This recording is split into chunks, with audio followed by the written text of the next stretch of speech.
Oy, KGX, kamusta kayong lahat at welcome back sa atin at nabisi lang tayo mga kapatid at gusto ko lang pakita sa inyo no, ano ba yung nilalaman nitong 1,400 na profit na yan mga kapatid no. So again, ang strategy lang naman natin ay gainers trade strategy na naon saan diniscuss na natin yan doon sa nakaraang video natin, balikan nyo na lang.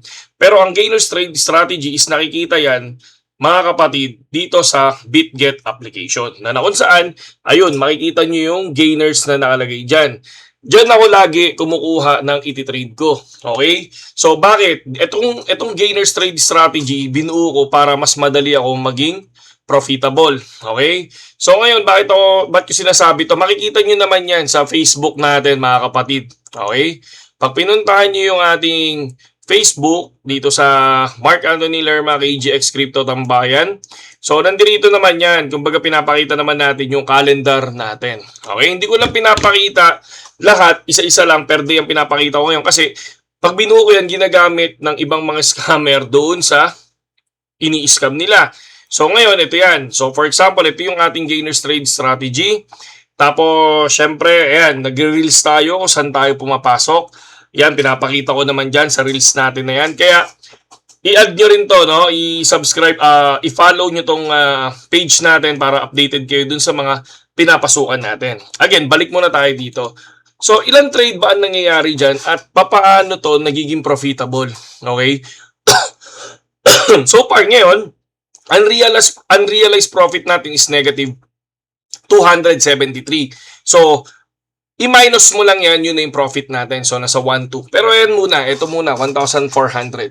Paano to nabuo mga kapatid? Okay, paliwanag natin. Pupunta tayo sa future trading at tingnan natin ang history. Uy, future grid position voucher. Wow, thank you, 50 USDT. Okay, so ngayon, wag muna tayo dyan sa BTC. So, ito yung trade natin ngayon. So, negative ako dito. Negative 200 ako sa ilalim at positive 11 naman ako dyan. So, ano itong mga tinitrade ko? Sa gainers trade dyan. Pero, again, punta tayo sa history. Okay, ito yung sa history natin, mga kapatid. Okay, paano nabuo KGX yung 1,000 na yan? Yung 1,400 profit na yan sa isang araw. So, ito siya. Asan ba yung 12? Puro 12 lang muna tayo. Kasi ito yung date ngayon. Ito yun. Okay, so, hindi itong isang negative na to. Ito, dito tayo magsisimula. Yan, dito sa 1 USDT. So, lapit natin. Layo natin konti. Yan, okay. So, ngayon, mag-i-start tayo ng 12. 12 muna. Ayan, dito. So, makikita natin, ito yung 1.6 unang profit natin. Tama?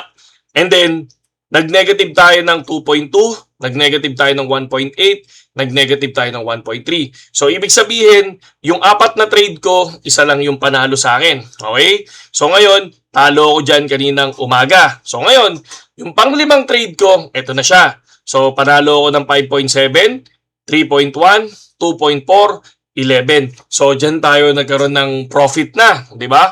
And then, after nyan, natalo ulit tayo ng 4, natalo tayo ng 10. Tapos, and then, pagdating natin sa ibang trade, nanalo na tayo ng 3 USDT, 1.5, 2.9, 2.3, 1.6. And natalo tayo ng 7 USDT. And then, nanalo ulit tayo ng 4.5, 7.2, 2.6. Okay? So, ngayon, ano yung kabuuan yan? Yung 1,400 na nakita nyo kanina. Okay? So, ang gainers trade ba ay 100%? Hindi. Nakita nyo may mga talo. Pero ang importante, mag-cut loss ka. So ito, nag-cut loss ako dito. Ito, risk ko naman to eh. Hindi ako naka-cross, naka-isolate ako. Kung titingnan nyo, isolated lahat yan. Nasa akin ako, nasang percentage ako mag-cut. And then, magre-re-enter ako. So, hindi ako, tulad ng sinabi ko sa inyo, ang pinaka-goal ko is maging profitable ngayong araw. Ngayon, pag nangyari sa akin ay natalo ako sa isang trade, hindi ko hinahabol yung loss. No? Hindi ko hinahabol yan. Kumbaga parang ang gagawin ko, hahayaan ko lang. Tapos, hahantayin ko na umangat ng umangat yung loss ko. Hindi, ika-cut loss ko yan. And then, babawi ako sa susunod na trade. 'Di ba? So, hindi ako yung tipong tao na ang mangyayari sa akin sa isang trade, sa isang araw, tapos hahayaan ko matalo. Hindi.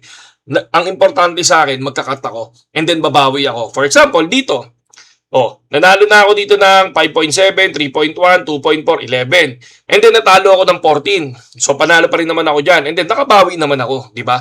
Tulad ng sinasabi ko, ang importante dito is makakabawi ka. Di ba? Hindi yung mag-i-stick ka sa isang trade, ayun, negative ang lalabas sa'yo. Okay? So, yun ang ginagawa natin. Yun yung gusto ko ipaliwanag sa inyo na bakit ako nagiging profitable sa gainers trade strategy kasi yung risk management ko, kaya kong gawin. Di ba ginagawa ko siya? Yung rules ko, dapat may risk management ako, magka-cut loss ako. So, ayan, yung mga naging trade ko. Di ba? So, ganun din, yung kagabi. Yung kagabi naman, yung sabihin natin na KGX, pakita mo nga yung trade mo nung 11. Nung 11. Pakita natin yung trade natin nung 11. Only the last 20%. Only lang. The last lang? Ito, pwede naman dito. Ay, hindi. Show current. Yan. Ay, hindi.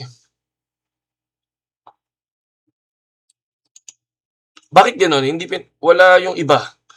So, parang ito lang yung pinakita niya today. So, itong today lang yung pinakita niya. Anyway, pero pwede naman natin tingnan niya sa susunod, no? Pwede naman sa cellphone, mga kapatid. Pero ito, at least kahit paano, nakita niya yung trade natin ngayon. Kasi ang dami nagsasabi sa akin na, yung 1.4 ba niyan, KGX ay isang trade, hindi. No? Ang ginagawa ko, nagtitake profit ako kagad. Kunyari, ito, for example, makikita niyo naman yung percentage. Di ba? So, ito, 1.6, ito yung una kong trade na 1.6.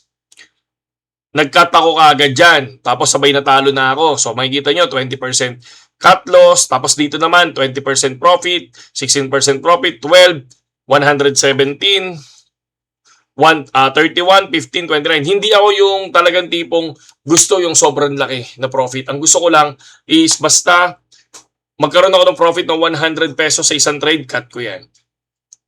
90 pesos, cut ko yan. Hanggang sa lumaki yan, hanggang sa mag-compound yan, bandang uli, magiging profit ka. Okay, yun lang naman kay GX at pinakita ko lang sa inyo para at least lahat kayo hindi na magtaka kung ilang trade ang ginagawa ko per day sa gainers trade. Bakit gainers trade? Kasi ang daming lumilipad na token dyan. No? Ang daming lumilipad na token dyan na kung saan hahanapin mo lang yung yung bearish candle. Na kapag na-tsempohan mo yung bearish candle na yun, boom, panigurado profitable ka. At ito yung isa sa pinakamadali na makuha ang 20% profit rules ko sa sarili ko. Okay? So, yun lang KGX at saludo sa inyo lahat.